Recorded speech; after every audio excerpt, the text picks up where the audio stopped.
Bismillahirrahmanirrahim. Assalamualaikum warahmatullahi wabarakatuh. Al-Fatihah ila Sayyidina wa Nabiyina wa Habibina wa Syafi'ina Rasulillah Muhammad ibn Abdullah sallallahu alaihi wa alihi wasallam. Thumma ila arwahi aba'i wa ikhwanihi minal anbiya'i wal mursalin. Wa thumma ila arwahi azwajihi wa ashabihi wa ahli baitihi tayyibin tahirin.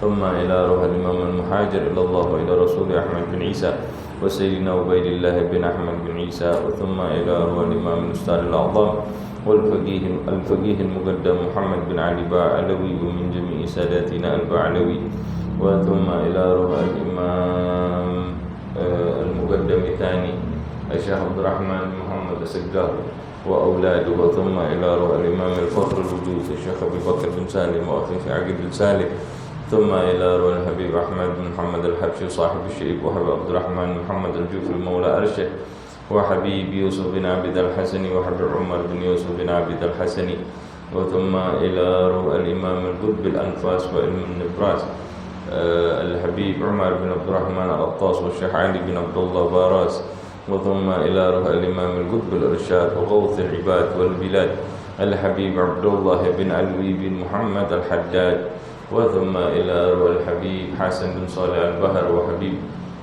عبد الله بن أبو بكر بن عبد الله بن طاهر العطاس وحبيب عبد الله بن حسن بن طاهر وأخيه الحبيب طاهر بن حسن بن طاهر وثم إلى روح الإمام من قدواتنا وذخراتنا المعلم سمت الدرار الحبيب علي بن محمد بن حسين بن عبد الله بن شاه الحبشي وثم إلى روح الإمام القطب الصاحب الدرج الحبيب أبو بكر بن محمد بن عمار بن أبو بكر بن عمار بن سقاف صاحب برسي وحبيب صالح بن محسن الحامي صاحب تنقل جنبر وحبيب حسين بن هادي الحامد صاحب راني وثم إلى روح الحبيب حسين بن أبو بكر العدروس صاحب الوربتان وثم إلى روح الحبيب علي بن عبد الرحمن الحبشي صاحب كويتان وحبيب الحبيب علي بن حسين العطاس صاحب بومر وثم إلى روح الحبيب سالم بن أحمد بن جندان وثم إلى روح صاحب الولاية وصاحب المقام الحبيب عبد الله بن محسن العطاس مولى إمبان بوغور وحبيب علوي بن محمد بن طاهر الحداد وأخيه الحبيب حسين بن محمد بن طاهر الحداد وثم إلى روح صاحب المجلس سيد الوالد الحبيب عمر بن حامد بن هادون العطاس وأصولهم وفروعهم وثم إلى أرواح والدينا ووالديكم وأمواتنا وأمواتكم ومشايخنا ومشايخكم ومن ينتسب إليهم أجمعين أن الله يتغشهم برحمة والمغفرة ويسكنهم الجنة ويختم لنا ولكم في الخير في الدين والدنيا والآخرة وإلى حضرة النبي محمد صلى الله عليه وسلم بسر الفاتحة.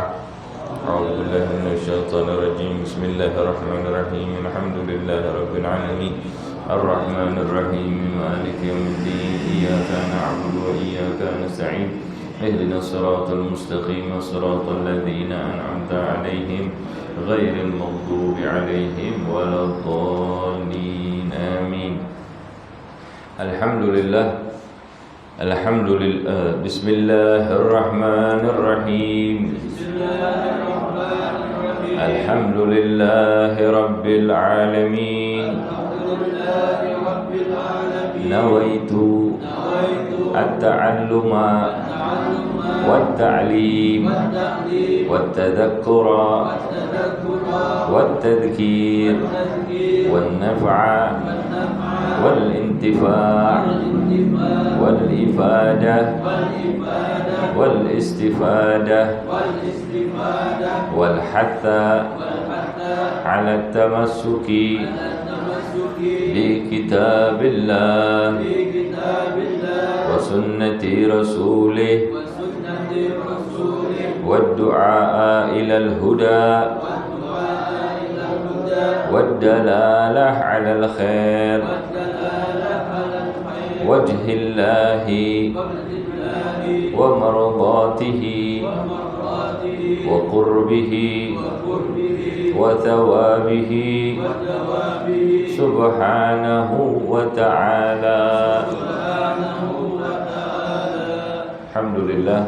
الحمد لله الذي هدانا بعبده المختار من دعانا إليه بالإذن وقد نادانا لبيك يا من دلنا وهدانا اللهم فصل وسلم وبارك وكرم وعظم على ذات المحمدية والآل واغفر لنا ما يكون وما قد كان سبحانك لا علم لنا إلا ما علمتنا إنك أنت العليم الحكيم ربي اشرح لي صدري ويسر لي أمري واحلل عقدة من لساني يفقهوا قولي أما بعد.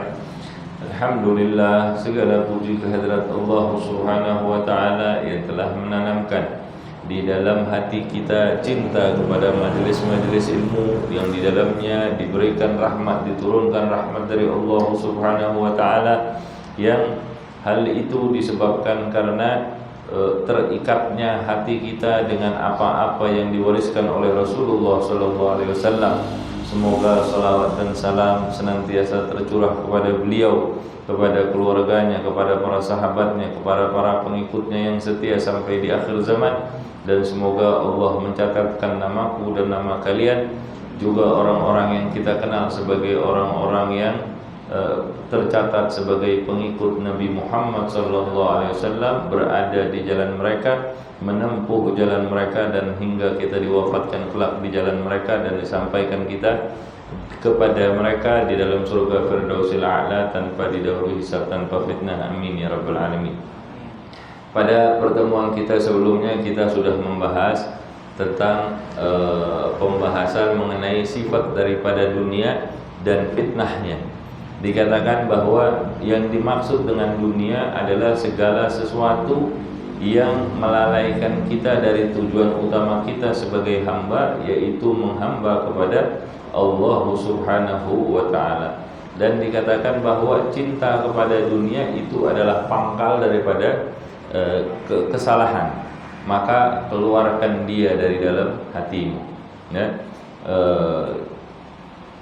Karena cinta kepada dunia dan cinta kepada sang pemilik dunia, yaitu Allah Subhanahu wa ta'ala, itu tidak akan berkumpul di dalam satu wadah, di dalam satu tempat. Apa wadah itu? Wadah itu adalah hati kita. Maka kalau hati sudah cenderung kepada dunia, istighfar, banyak-banyak istighfar kepada Allah.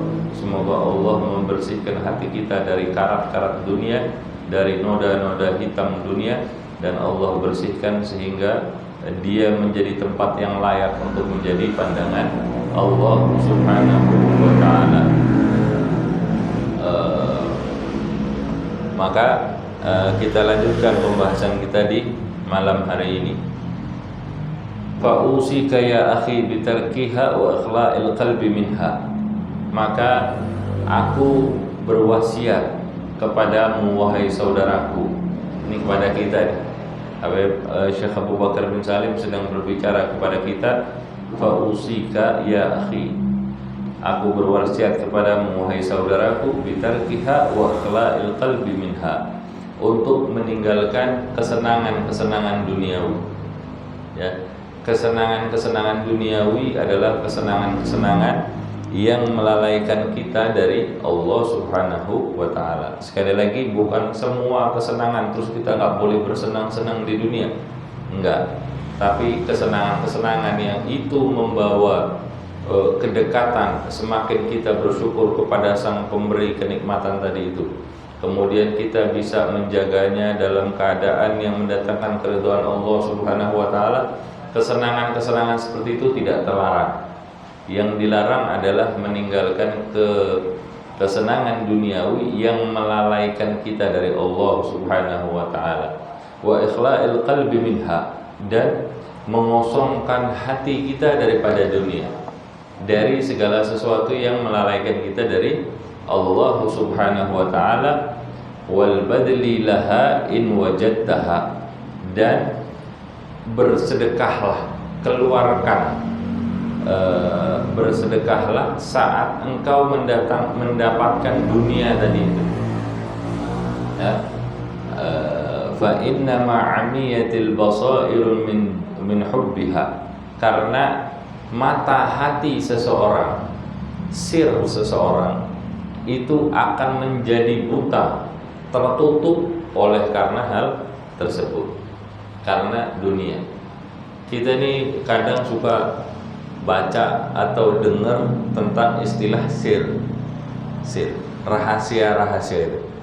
Itu yang menerimanya adalah mata hati kita. Sir itu akan difahami, rahasia itu akan jelas bagi seseorang ketika hatinya bersih, mata hatinya terbuka. Mata hatinya terbuka ini bukan urusan-urusan gaib, bukan urusan-urusan bisa lihat jin, bisa lihat ini, bisa enggak. Tapi terbukanya mata hati itu adalah ketika dia bisa melihat bahwa segala sesuatu yang wujud di dunia ini pasti itu ada Allah di dalamnya. Kesenangan dia ini ada Allah, Allah yang memberikan. Kesulitannya dia ini Allah yang menentukan. Segala yang terjadi di dalam lingkungannya dia itu ada peran serta Allah, atau ada izin Allah, atau pasti ada Allah di situ. Jadi dia tidak lagi melihat sesuatu itu berdasarkan tampilan fisik, tapi yang dia lihat adalah hakikat wujudnya Allah di dalam segala sesuatu yang ada. Untuk mendapatkan tingkatan seperti itu, ya kita perlu melatih diri.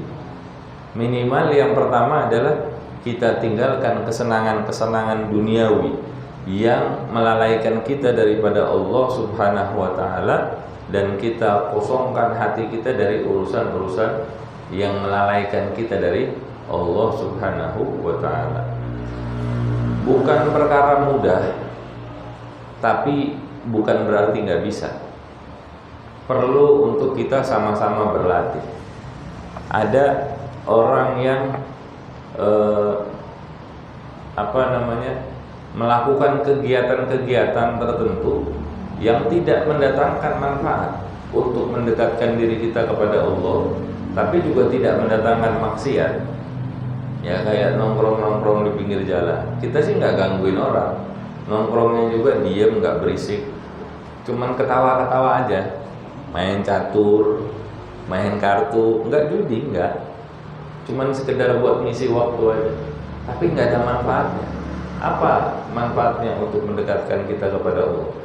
Nggak ada diskusi yang manfaat soal agama atau soal menyelesaikan permasalahan orang lah, nggak usah urusan agama. Kalau itu hal-hal yang tidak mendatangkan kedekatan kita kepada Allah Subhanahu wa taala, maka mulai dikurangi dulu, kemudian diganti dengan hal-hal yang mendatangkan keridhaannya Allah Subhanahu wa taala. Dan kalau kita bicara soal dunia, yang kita pahami dunia adalah soal harta, soal pangkat, soal kedudukan, soal rumah, soal kendaraan, tunggangan, segala macam. Kalau kita dapati, keluarkan. Susah nggak bersedekah? Susah nggak bersedekah? Kalau kita miskin, kita kekurangan, bersedekah bukan perkara yang sulit. Dapat duit 10.000, mungkin kita bisa sedekah 5.000, 10.000. Kita tadi dapat berapa? Dapat 10.000, ya paling 2.000 bisa kita keluarin lah. Nggak ada artinya. Kalau udah mulai naik dikit, dapat 100.000, keluarnya 10.000. Tapi kalau misalnya duitnya udah banyak, dapat duit 1 miliar, berani nggak ngeluarin duit sedekah 100 juta gitu? Kan berasanya sayang ya, udah dapat banyak nih. Rasa itu adalah rasa tamak terhadap dunia. Rasa tamak terhadap dunia. Maka untuk membersihkannya, bersedekah. Keluarkan. Dapatnya 100 juta, jangan keluarnya 10.000. Terserah mau berapa. Kalau misalnya 500.000 itu masih mudah, tingkatkan jadi 1 juta misalnya. 100 juta ngeluarin cuma 1 juta, masih banyak lah. Ya dilatih aja. Kita dapat uang 100.000 misalnya, keluarkan seberapa yang kita mampu. Kalau kita masih merasa kehilangan itu nggak apa-apa, mungkin nominalnya terlalu kecil. Kita dapat 100.000, keluarnya 5.000. Mungkin nominalnya terlalu kecil, jadi kita nggak ngerasa bersedekah. Tapi ketika kita dapatnya 100.000, kita bagi dua, 50.000 kita ini, berat nggak? Berat ya? Dapatnya cuma 100.000, dikeluarin kita sedekahkan 50.000. Kalau itu bisa dilatih, ya mungkin tidak se ekstrim itulah ya. Tapi kita ngeluarin misalnya 100.000, 20.000 aja berat. Coba keluarkan 20.000. Gimana rasakan di dalam hati kita? Bergejolak. Begitu lagi, jangan kalah. Dapat lagi misalnya katakan 100.000, keluarkan lagi 20.000. Lama-lama nafsunya itu nggak akan melihat nominal 20.000 itu nggak ada masalah. Dan hal-hal yang seperti itu akan mendatangkan akan membuka mata batin kita terhadap rahasia-rahasia Allah Subhanahu wa ta'ala. Kalau itu tidak kita lawan, mata hati itu dikatakan akan menjadi buta. Dia akan tertutup dengan nafsu-nafsu dunia ini, dengan kesenangan-kesenangan yang melalaikan kita dari Allah Subhanahu wa ta'ala. Dia akan membutakan mata hati kita. Dan kita, kalau kita berbicara masalah sir, rahasia dari Allah Subhanahu wa ta'ala, itu hanya sekedar obrolan dari lisan, sekedar urusannya akal pikiran. Tapi hati kita nggak berbicara, hati kita tidak merasakan, ya. Maka bersedekahlah ketika kita mendapatkan dunia, karena mata hati seseorang itu akan menjadi buta karena cinta kepada dunia, ya. Na'udzubillahi minha, kami berlindung kepada Allah dari hal yang demikian. Fa innaha asharu min harut wa marut. Karena cinta dunia itu, sihirnya itu, sihir cinta dunia ini lebih hebat daripada sihirnya Harut dan Marut. Sihirnya Harut dan Marut itu bisa menceraikan seorang suami dari istri, kan begitu kalau saya nggak salah ingat ya. Tapi itu dikatakan sihirnya Harut Marut di zaman itu sudah yang paling top. Ini cinta dunia melalaikan kita dari Allah lebih dahsyat daripada sihir itu, ya. Wa talibud dunya faqir. Dan orang yang mencari dunia, itu adalah orang-orang yang fakir. Orang yang mencari dunia adalah orang-orang yang fakir, orang yang penuh kekurangan. Mencari dunia maksudnya, ya tetap kita tidak keluar dari definisi awal kita. Mencari dunia tujuannya bukan untuk Allah Subhanahu wa ta'ala. Kalau tujuannya dia terlepas daripada Allah Subhanahu wa ta'ala, tidak melibatkan Allah di situ, maka mencari dunia itu adalah untuk orang-orang yang fakir. Kenapa? Karena dia berlepas dari Allah yang maha kaya. Dia tidak yakin dengan kekayaan Allah Subhanahu wa ta'ala. Dia tidak yakin dengan rezeki yang sudah Allah tentukan buat dia. Padahal apapun yang dia usahakan di muka bumi ini nggak akan lepas dari ketentuan takdir rezeki yang sudah Allah tetapkan. Nah, orang-orang yang begini nih fakir mereka. Dari sisi hakikat, orang-orang begitu mungkin lebih pantas untuk kita berikan zakat. Kenapa? Karena dia hakikatnya miskin, fakir. Orang yang nggak bisa makan, nggak punya tempat berteduh, mereka miskinnya cuma karena hal-hal tersebut. Tapi mereka masih punya Allah Subhanahu wa ta'ala. Dibandingkan dengan orang yang fakir karena mencari dunia hingga lalai dia dari Allah Subhanahu wa ta'ala, kondisi orang ini jauh lebih parah daripada orang fakir yang tadi kita definisikan di dalam orang yang bisa menerima zakat gitu ya. Hakikatnya orang ini lebih parah, ya. wa talibul jannati minan nari ajir. Nah, ini ada apa namanya, tingkatannya manusia ya. Wa talibul jannah, dan siapa orang yang mencari surga, minan nari ajir, karena dia mengharap, siapa orang yang mencari surga karena takut kepada api nerakanya Allah Subhanahu wa taala, adalah orang yang mengharapkan imbalan ajir. Kalau tadi orang yang sampai melupakan Allah mencari dunianya, fakir dia. Tapi ada orang yang mencari surganya Allah karena takut sama nerakanya Allah, maka orang ini ajir, orang yang meminta imbalan. Seperti imannya seorang pedagang, hitung-hitungan dia, saya ibadahnya ini 2 rakaat aja duha, nanti Allah kasih saya rezeki. Kalau Allah kasih saya rezeki benar seperti harapan saya tambah duha saya jadi 4. Karena kalau dia rasa dia dapatkan lagi keluasan, kemudian dia tambah lagi. Tapi ibadahnya bertambah karena hitung-hitungan. Enggak salah sih. Karena toh yang penting dia masih beribadah. Tapi ini ibaratnya pedagang. Orang yang begini di akhirat tetap rugi. Dia harapkan cuman imbalan pahala dari Allah Subhanahu wa taala, tapi dia enggak mencari ridhonya Allah Subhanahu wa taala.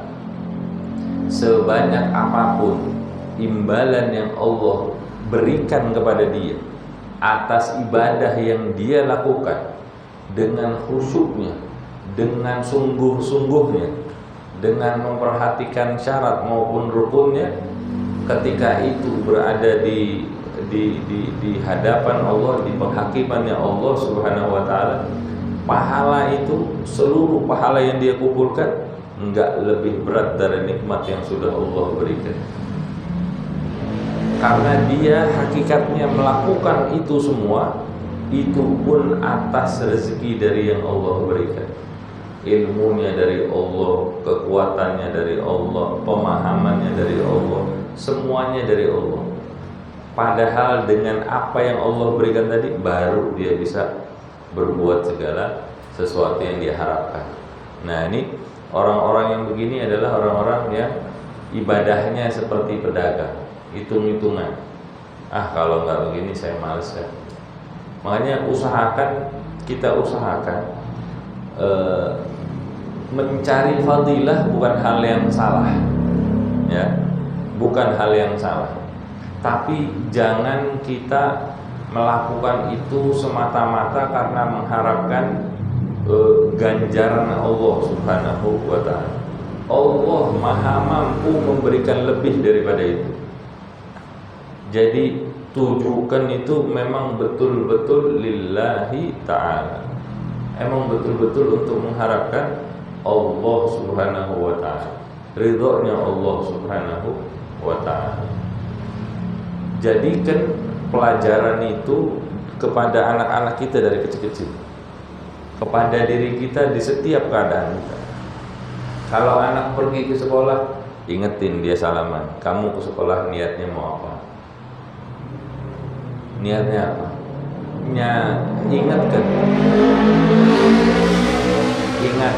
Niatkan untuk mencari ridhonya Allah Subhanahu wa ta'ala. Anak itu kalau itu sudah tertanam di dalam dirinya, dia akan belajar dengan niat yang benar, bukan sekedar bagus-bagusan nilai, bukan sekedar mencari perhatian dari orang tuanya atau dari gurunya atau dari teman-temannya. Dia belajar itu dengan niat untuk mencari ridhonya Allah Subhanahu wa ta'ala. Dan anak-anak yang seperti ini, walaupun mungkin nilainya bukan yang terbaik di kelasnya, mungkin, tapi boleh jadi juga jadi yang tetap paling baik di kelas. Tapi itu sama sekali bukan ukuran. Orang modern sekarang juga tanpa memperhatikan niat tadi ya, itu mereka mulai terbuka bahwa anak itu kalau matematikanya jelek bukan berarti dia bodoh.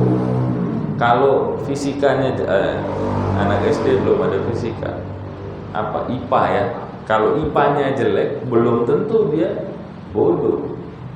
Boleh jadi misalnya bagusnya di olahraga, ya mungkin dia memang bakatnya ada di olahraga. Orang sekarang sudah mulai terbuka kan gitu. Oh, ini anak bakatnya di sini. Oh, anak itu bakatnya di sana. Oh, anak yang ini bakatnya di sini. Berbeda-beda setiap manusia. Jadi makanya di beberapa tempat saya kira udah nggak ada peringkat lagi tuh. Ranking tuh udah nggak ada. Ya. Nggak ada lagi tuh masalah ranking. Ya. Wa talibullah azizun an yudraka fi zamanina hada. Ya. Wa talibullah, dan orang-orang yang mencari dunia, mencari Allah. Tadi kan pertama orang yang mencari dunia, fakir. Orang yang hitung-hitungan, ini orang yang mengharapkan imbalan. Orang yang mengharapkan imbalan itu juga imannya pekerja ya, pedagang. Nah, ini modelnya begitu, ngarepin imbalan. Tapi kemudian wa talibullah azizun an yudraka fi zamanina hada. Adapun orang yang mencari Allah Subhanahu wa taala sangat langka, jarang kita jumpai di zaman kita yang sekarang ini. Rasulullah SAW pernah di dalam salah satu sabdanya yang bermakna Islam itu awalnya asing dan kelak dia akan kembali asing. Kemudian Rasulullah bilang, beruntunglah orang-orang yang terasing. Fatuba lil ghuraba. Beruntung orang-orang yang asing. Orang dulu ketika Islam datang, orang laki kalau nikah dibatasi 4. Padahal di zaman itu orang menikah bebas-bebas saja. Perempuan itu seperti komoditi aja. Kemudian di zaman itu kebiasaan orang untuk bisa membaca menulis itu hanya bagi orang-orang yang lemah ingatannya. Tapi sama Rasulullah, sama Allah Subhanahu wa taala disuruh Iqra. Ayat pertama yang turun itu kan itu Iqra, baca. Padahal di zaman itu membaca bukan sesuatu yang umum untuk dilakukan. Asing dia. Ini agama apa kok disuruh baca? Emang kita orang-orang yang lemah ingatannya gitu. Dan kelak di akhir zaman Islam itu akan kembali menjadi asing. Orang pakai siwak dibilang zaman sekarang kok masih pakai kayu buat sikat gigi. Sudah ada sikat gigi modern yang pakai mesin juga ada, yang ada sikatan lidahnya juga ada, udah macam-macam bagus. Masih pakai ini kuno katanya. Kuno. Terus apa lagi? Iya banyaklah sunnah-sunnah. Pakai rida, dibilang ini kok pakai kain lam, ditaruh-taruh di apa? Ditaruh-taruh di pundak. Orang berpakaian perempuan pakai niqabnya dengan segala macam penutupnya, dia bilang nggak ngikuti perkembangan zaman. Ini zaman sudah sedemikian maju masih tertutup seperti itu aja, nggak maju-maju Islamnya.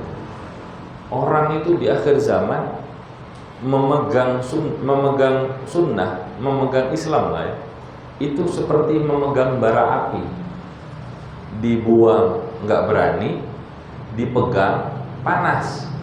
Jadi akhirnya gimana? Ditimang-timang aja. Kadang dipegang, kadang dilepas. Kadang dipegang, kadang dilepas. Tapi beruntunglah orang-orang yang asing yang terus memegang bara api tadi itu. Terus dipegang Islam. Biar mau dikata asing, mau dikata ketinggalan zaman, mau dikata ini, mau dikata itu, dia tetap enggak bergeming. Fatuba lil ghuraba. Dan orang-orang yang seperti itu watalibullahi azizun an yudraka fi zamanina hada. Di zaman beliau, di zamannya Syekh Abu Bakar bin Salim, itu orang yang mencari Allah katanya itu sudah jarang dijumpai, apalagi di zaman kita. Beliau lahir 919, kurang lebih wafatnya kalau saya nggak salah ingat 996 Hijriah. Sekarang sudah 1445 Hijriah. Berapa tahun tuh? 500-an tahun ya. Sudah 5 abad lebih. Ya. Di zaman itu, padahal kita tahu di zaman itu tuh masih banyak orang-orang yang orang-orang besarnya. Tapi di zaman itu kata beliau sudah langka orang yang gitu.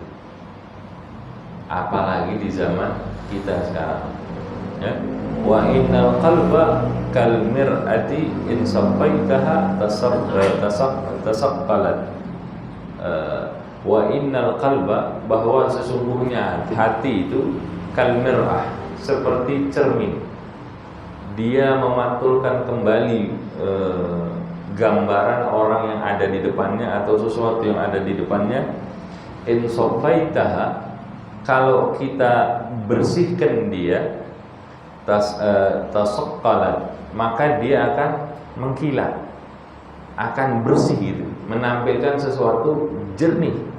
Ya, wa in kaddartaha takaddarat. Tapi kalau kita kotori dia, maka dia akan menjadi keruh dan buta. Hati kita, kalau kita jaga dia bersih, dia akan mengkilat, akan hati itu kan tempat pandangannya Allah Subhanahu wa ta'ala. Kalau hati kita bersih, kita bisa memantulkan, kita ini bisa menjadi cerminan dari Allah Subhanahu wa ta'ala. Allah yang Maha Rahman, kita akan menjadi cerminan dari sifat rahmannya Allah Subhanahu wa ta'ala. Allah Maha Latif, Allah Maha Karim, Allah Maha, seluruh sifat-sifat Allah itu bisa tercermin di dalam diri kita kalau kita punya hati yang bersih. Tapi kalau hati kita kotor, Allahnya Maha Rahman, kitanya memantulkannya itu, hati kita tidak sebersih sifat rahmannya Allah Subhanahu wa ta'ala. Yang harusnya digambarkan Allah itu begini sifatnya, tapi kita justru menggambarkan, memberikan gambaran yang buruk tentang sifat yang bagus tadi itu. Ya. Wal ina'u idza kana khaliyan wa wada'ta fihi syai'an hafidhah. Dan wadah itu jika masih kosong, masalah hati kita nih, lalu dia diisi idza kana khaliyan wa wada'ta fihi syai'an hafidhah, kalau dia diisi dengan sesuatu. Ini konteksnya masalah urusan dunia atau selainnya, ya. Ini sesuatu, kalau dia diisi dengan sesuatu yang melalaikan kita dari Allah atau yang mendekatkan kita kepada Allah Subhanahu wa ta'ala, ya. Kalau dia diisi dengan sesuatu, satu dari dua tadi itu, maka dia akan mampu menampung.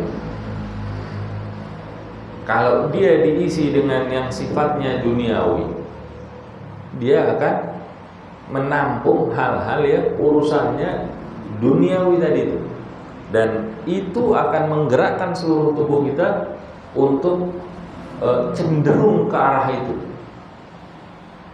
Tapi kalau dia diisi dengan sesuatu selain dari urusan dunia, yaitu yang mendekatkan diri kita kepada Allah Subhanahu wa ta'ala, maka dia pun akan menampungnya, dan dia akan menjadi penggerak seluruh tubuh kita untuk memiliki kecenderungan kepada mendekat kepada Allah Subhanahu wa ta'ala. Wa in kana mal'anan laisa yahfazu syai'an. Sedangkan kalau wadah tadi itu sudah terisi penuh, contoh kita kasih kasus pertama, kalau dia sudah diisi penuh dengan dunia, maka dia tidak dapat menampung apapun. Maksudnya tidak dapat menampung selainnya. Kalau kita sudah cenderungnya kepada dunia, maka hati kita ini nggak ada tempat buat nampung mendekat kepada Allah Subhanahu wa Ta'ala. Begitu juga sebaliknya. Kalau dia sudah diisi dengan sesuatu yang mendekatkan diri kita kepada Allah Subhanahu wa Ta'ala, maka nggak ada tempat lagi dia untuk di dalam hati untuk lalai kepada Allah Subhanahu wa Ta'ala. Kadzalika matsalul qalbi. Demikianlah perumpamaan daripada hati, idzam tala'a min hubbid dunya nasiyal akhirah. Demikian perumpamaannya hati. Kalau dia sudah terisi penuh dengan cinta dunia, maka dia akan melupakan akhiratnya. Nasiyal akhirah allati hiya darul qarar. Padahal akhirat itu adalah tempat yang abadi, darul qarar. Wala yajidu anha firara. Dan seseorang itu enggak akan mampu melarikan diri darinya, dari akhirat tadi itu. Mawahibullahi azimah. Karunia Allah Subhanahu wa Ta'ala itu sangat besar, azimah, ya. Walakinna dzalika aziz. Namun hal itu adalah sesuatu yang langka. Hanya segelintiran orang yang mau mengejarnya dan mendapatkan. Karena apa? Karena cara pandang kita terhadap dunia ini, iya masih begini dah. Masih begini. Kalau kemarin Syekh Abu Bakar bin Salim bilang, lihat perbedaan yang sedemikian besar. Iya, akal kita bisa mikir begitu, lisan kita juga bisa bilang begitu. Tapi hati kita masih tidak bisa melihat perbedaannya. Karena hati kita masih banyak diisi dengan urusan-urusan yang melalaikan kita daripada Allah Subhanahu wa Ta'ala. Disadari atau tidak, diakui atau tidak, ya. Makanya kita sama-sama dengan kita membaca kitab ini, kita berharap kepada Allah Subhanahu wa Ta'ala agar Allah melapangkan dada kita dan Allah membuka kesadaran hati kita. Berkah daripada Syekh Abu Bakar bin Salim dan kitab ini Miftahus Sarair, kita berharap semoga Allah merubah keadaan hati kita.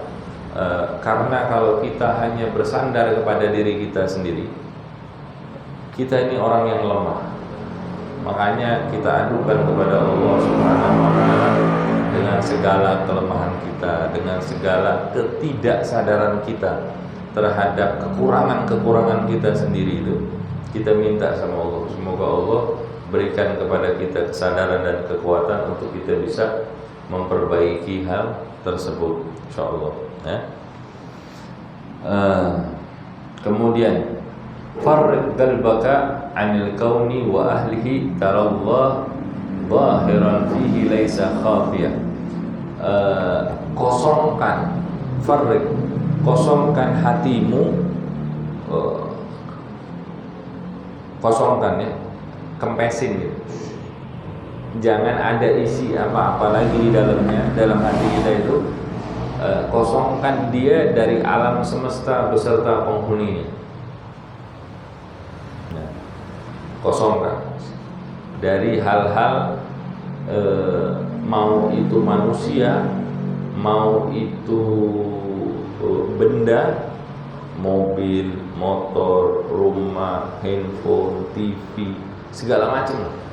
Kosongkan hati kita dari semua itu. Maka katanya engkau akan melihat Allah di dalam setiap hal, dalam setiap keadaan ini dengan jelas. Maksudnya, jangan terpaku pada tampilan fisik. Kalau kita melihat satu orang, jangan dilihat orangnya. Yang dilihat siapa yang menggerakkan orang ini. Allah Subhanahu wa ta'ala. Siapa yang membuat dia berpikir seperti itu? Allah yang mengizinkan.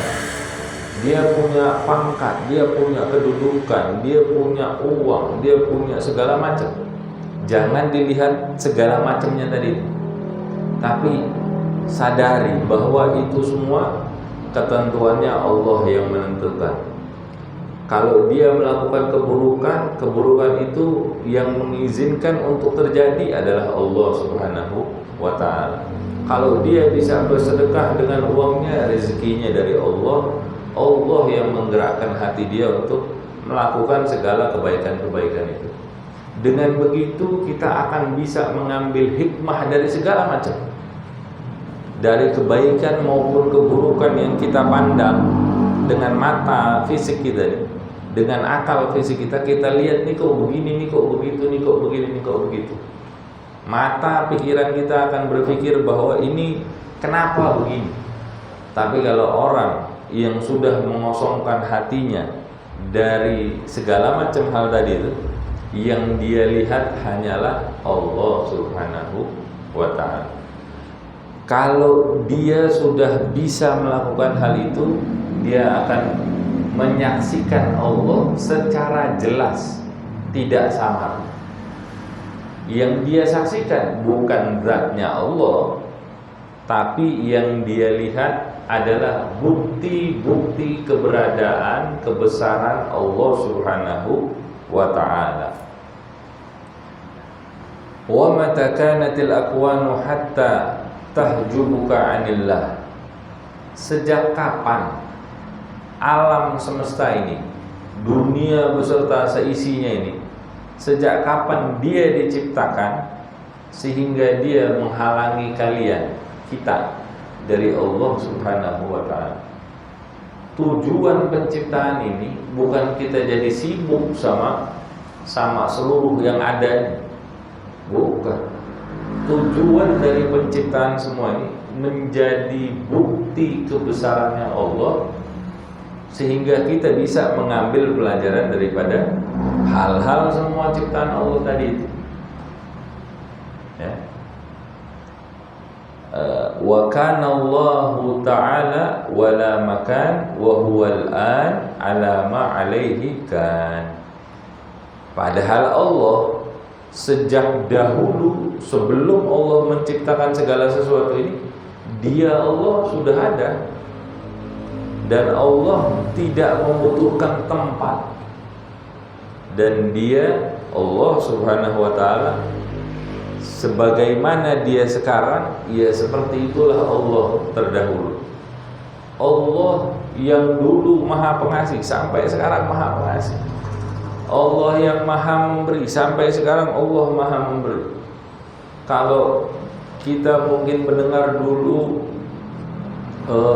Allah berikan kepada orang-orang tertentu adabnya karena kelalaian mereka, sampai sekarang Allah masih bisa melakukan hal itu yang sama, bahkan lebih. Kalau Allah dulu memberikan keistimewaan kepada suatu kaum, sampai sekarang Allah masih mampu, masih memiliki kemampuan untuk itu.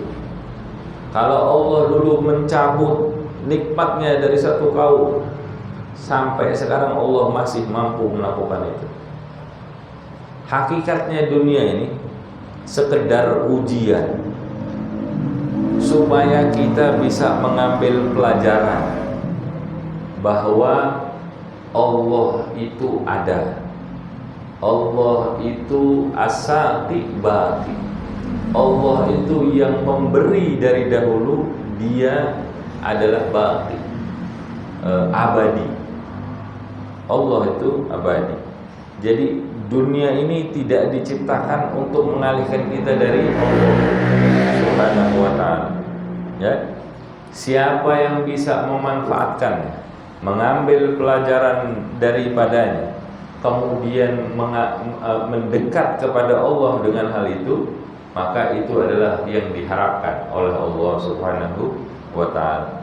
Tapi siapa yang mengetahui hal itu, kemudian dia masih tertipu dengannya, atau dia tidak mau mengambil pelajaran daripadanya, dan dia mengalihkan dirinya daripada Allah Subhanahu wa taala, sibuk dengan urusan-urusan dunianya, maka orang-orang seperti ini adalah orang-orang yang merugi.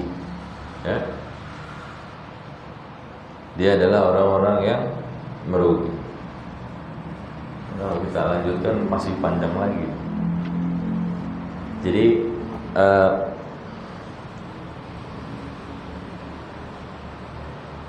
satu hal yang perlu untuk sama-sama kita fahami saat ini adalah dunia itu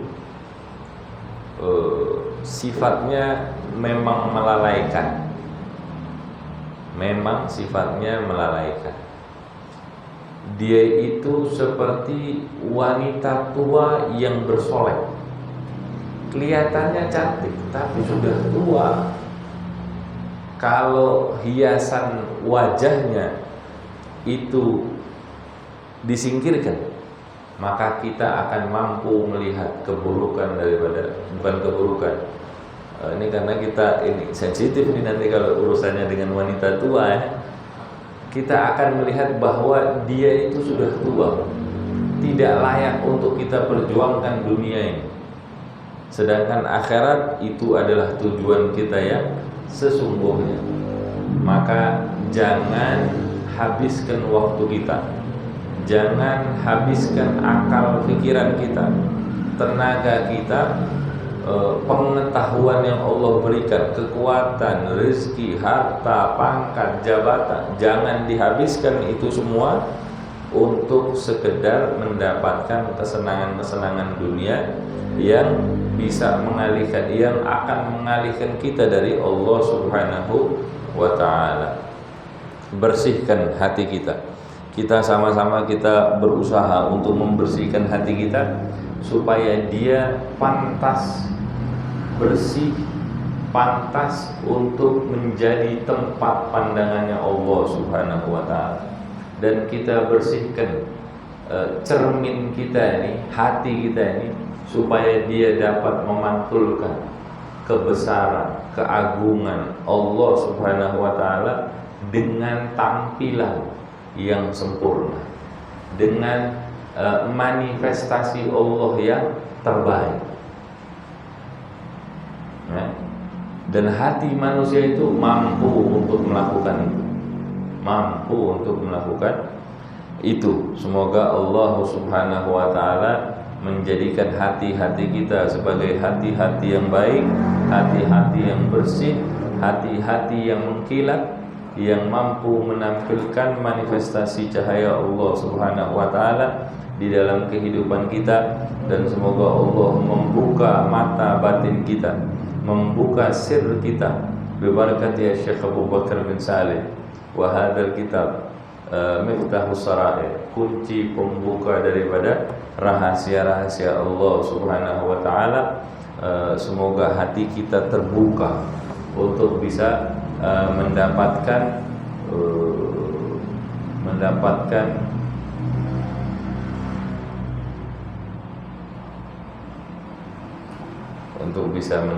karunia Allah Subhanahu wa ta'ala. Dan semoga Allah Subhanahu wa ta'ala memilih nama-nama kita semua untuk menjadi orang-orang yang langka, yang mampu mendapatkan karunia terbesar dari Allah Subhanahu wa ta'ala.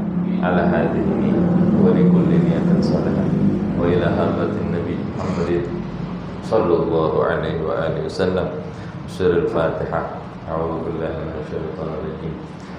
Bismillahirrahmanirrahim. Alhamdulillahirabbil alamin. Arrahmanir rahim. Maliki yaumiddin. Iyyaka na'budu wa iyyaka nasta'in. Ihdinas siratal mustaqim. Siratal ladzina an'amta 'alaihim ghairil maghdubi 'alaihim waladdallin. Amin. Ya Rabbana tarafna bi annana tarafna wa annana ashrafna ala ladha ashrafna fatub alaina tawbah taghsil li kulli hawbah wastur lana al-awrati wa amin ar-rawati waghfir li walidina rabbi wa mauludina wal ahli wal ikhwani وسائر الخلان وكل ذي محبة أو جيرة أو صحبة والمسلمين أجمع آمين ربي اسمع فضلا وجودا منا لا باكتساب منا بالمصطفى الرسول نهضى بكل سون صلى وسلم ربي عليه عد الحب وآله وصحبه عدادة الصحب والحمد لله في البدء والتناهي سبحانك اللهم وبحمدك أشهد أن لا إله إلا أنت أستغفرك وأتوب إليك. Kurang lebihnya dari saya mohon maaf. Wal afu minkum. Wassalamualaikum warahmatullahi wabarakatuh.